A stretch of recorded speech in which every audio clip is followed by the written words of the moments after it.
The column that had butted stoutly at the obstacles in the roadway was barely out of the youth's sight before he saw dark waves of men come sweeping out of the woods and down through the fields. He knew at once that the steel fibers had been washed from their hearts. They were bursting from their coats and their equipments as from entanglements. They charged down upon him like terrified buffaloes. Behind them blue smoke curled and clouded above the treetops, and through the thickets he could sometimes see a distant pink glare. The voices of the cannon were clamoring in interminable chorus. The youth was horror-stricken. He stared in agony and amazement. He forgot that he was engaged in combating the universe. He threw aside his mental pamphlets on the philosophy of the retreated and rules for the guidance of the damned. The fight was lost. The dragons were coming with invincible strides. The army, helpless in the matted thickets and blinded by the overhanging night, was going to be swallowed. War, the red animal, war, the blood-swollen god, would have bloated Phil. Within him something bade to cry out. He had the impulse to make a rallying speech, to sing a battle hymn, but he could only get his tongue to call into the air, what's th matter? Soon he was in the midst of them. They were leaping and scampering all about him. Their blanched faces shone in the dusk. They seemed, for the most part, to be very burly men. The youth turned from one to another of them as they galloped along. His incoherent questions were lost. They were heedless of his appeals. They did not seem to see him. They sometimes gabbled insanely. One huge man was asking of the sky, say, where de plank road? Where de plank road? It was as if he had lost a child. He wept in his pain and dismay. Presently, men were running hither and thither in all ways. The artillery booming, forward, rearward, and on the flanks made jumble of ideas of direction. Landmarks had vanished into the gathered gloom. The youth began to imagine that he had got into the center of the tremendous quarrel, and he could perceive no way out of it. From the mouths of the fleeing men came 1,000 wild questions, but no one made answers. The youth, after rushing about and throwing interrogations at the heedless bands of retreating infantry, finally clutched a man by the arm. They swung around face to face. Why, stammered the youth, struggling with his balking tongue. The man screamed, "Let go me! Let go me!" His face was livid and his eyes were rolling uncontrolled. He was heaving and panting. He still grasped his rifle, perhaps having forgotten to release his hold upon it. He tugged frantically, and the youth, being compelled to lean forward, was dragged several paces. "Let go me! Let go me!" Why, stuttered the youth. "Well, then," bawled the man in a lurid rage. He adroitly and fiercely swung his rifle. It crushed upon the youth's head. The man ran on. The youth's fingers had turned to paste upon the other's arm. The energy was smitten from his muscles. He saw the flaming wings of lightning flash before his vision. There was a deafening rumble of thunder within his head. Suddenly his legs seemed to die. He sank writhing to the ground. He tried to arise. In his efforts against the numbing pain he was like a man wrestling with a creature of the air. There was a sinister struggle. Sometimes he would achieve a position half erect, battle with the air for a moment, and then fall again, grabbing at the grass. His face was of a clammy pallor. Deep groans were wrenched from him. At last, with a twisting movement, he got upon his hands and knees, and from thence, like a babe trying to walk, to his feet. Pressing his hands to his temples, he went lurching over the grass. He fought an intense battle with his body. His dulled senses wished him to swoon, and he opposed them stubbornly, his mind portraying unknown dangers and mutilations if he should fall upon the field. He went tall soldier fashion. He imagined secluded spots where he could fall and be unmolested. To search for one, he strove against the tide of pain. Once he put his hand to the top of his head and timidly touched the wound. The scratching pain of the contact made him draw a long breath through his clenched teeth. His fingers were dabbled with blood. He regarded them with a fixed stare. Around him he could hear the grumble of jolted cannon as the scurrying horses were lashed toward the front.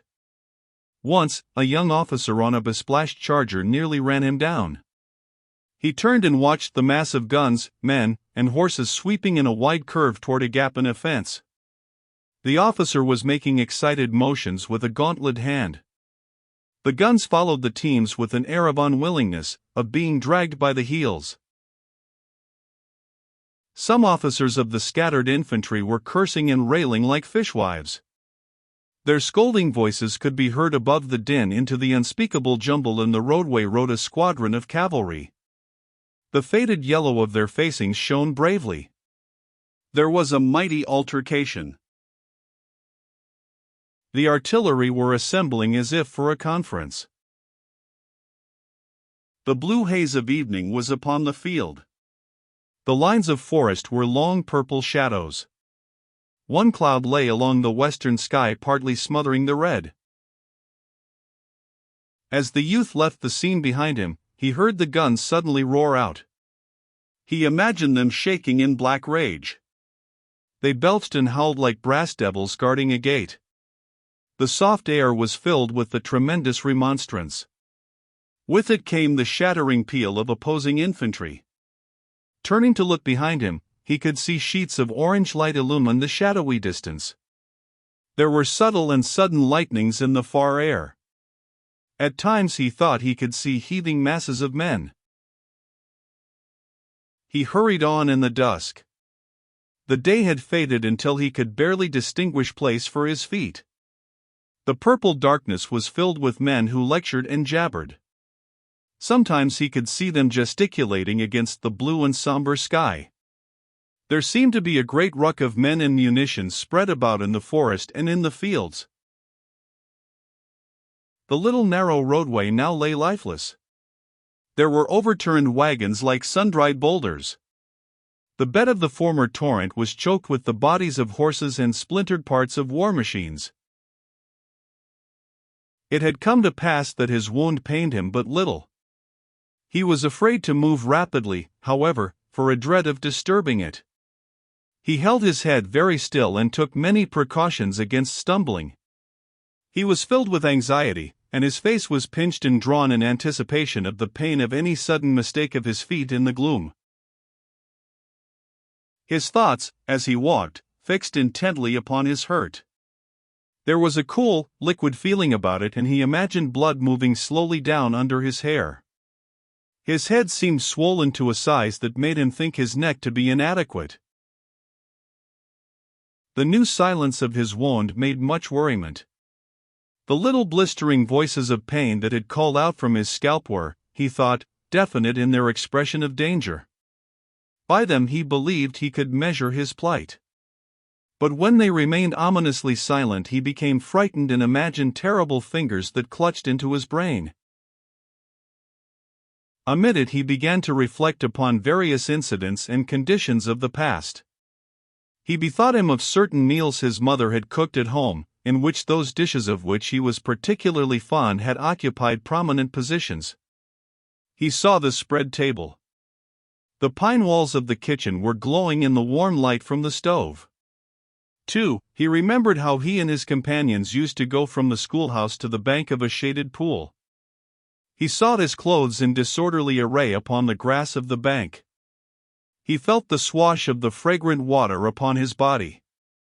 The leaves of the overhanging maple rustled with melody in the wind of youthful summer. He was overcome presently by a dragging weariness. His head hung forward and his shoulders were stooped as if he were bearing a great bundle. His feet shuffled along the ground. He held continuous arguments as to whether he should lie down and sleep at some near spot, or force himself on until he reached a certain haven. He often tried to dismiss the question, but his body persisted in rebellion and his senses nagged at him like pampered babies. At last he heard a cheery voice near his shoulder. "Ya seem to be in a pretty bad way, boy?" The youth did not look up, but he assented with thick tongue. "Ah." The owner of the cheery voice took him firmly by the arm. "Well," he said, with a round laugh, "I'm going your way. Whole gang is going your way. And I guess I kin give ya a lift." They began to walk like a drunken man and his friend. As they went along, the man questioned the youth and assisted him with the replies like one manipulating the mind of a child. Sometimes he interjected anecdotes. "What regiment do ya belong to?" "Eh? What's that?" 304th in York?" "Why, what corps is that in?" "Oh, it is? Why, I thought they wasn't engaged T-Day, they're way over in TH Center." "Oh, they was, eh? Well, pretty nearly everybody got their share of fightin' T-Day. By dad, I give myself up fair dead any number of times. There was shootin' here and shootin' there, and hollerin' here and hollerin' there, in TH damned darkness, until I couldn't tell teeth save em soul which side I was on. Sometimes I thought I was sure enough from Ohio, and other times I could 'a swore I was from TH bitter end of Florida. It was TH most mixed up durn thing I ever see. And these here whole woods is a reg'lar mess. It'll be a miracle if we find our reg'ments tonight. Pretty soon, though, we'll meet a plenty of guards and provost guards, and one thing and another. Ho! There they go with an officer, I guess. Look at his hand, a dragon. He's got all TH war he wants, I bet. He won't be talkin' so big about his reputation and all when they go to saw one off his leg. Poor feller. My brother's got whiskers just like that. How did ye get way over here, anyhow? Your regiment is a long way from here, ain't it? Well, I guess we can find it. You know there was a boy killed in my comp New York T-Day that I thought TH world and all of. Jack was a nice feller. By ginger, it hurt like thunder TCOL Jack just get knocked flat. We was a standin' petty peaceable fair a spell, though there was men runnin' every way all round us, and while we was a standin' like that, long come a big fat feller. He began to peck at Jack's elbow, and he say, "Where's TH road to TH river?"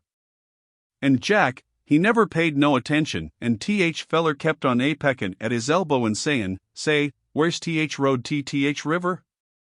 Jack was a lookin' ahead all TH time tryin' to see TH Johnny's comin' through TH woods, and he never paid no attention to this big fat feller fair a long time, but at last he turned round and he go to hell and find TH road to TH river. And just then a shot slapped him bang on TH side TH head. He was a sergeant, too. Them was his last words. Thunder, I wish we was sure of find in our regiments tonight. It's goin' to be long huntin'. But I guess we kin do it. In the search which followed, the man of the cheery voice seemed to the youth to possess a wand of a magic kind. He threaded the mazes of the tangled forest with a strange fortune. In encounters with guards and patrols he displayed the keenness of a detective and the valor of a gamin. Obstacles fell before him and became of assistance.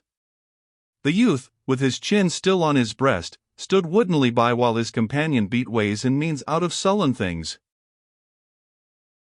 The forest seemed a vast hive of men buzzing about in frantic circles, but the cheery man conducted the youth without mistakes, until at last he began to chuckle with glee and self-satisfaction. "Ah, there ya are. See that fire?" The youth nodded stupidly. "Well, there's where your regiment is. And now, goodbye, old boy, good luck to ya." A warm and strong hand clasped the youth's languid fingers for an instant, and then he heard a cheerful and audacious whistling as the man strode away.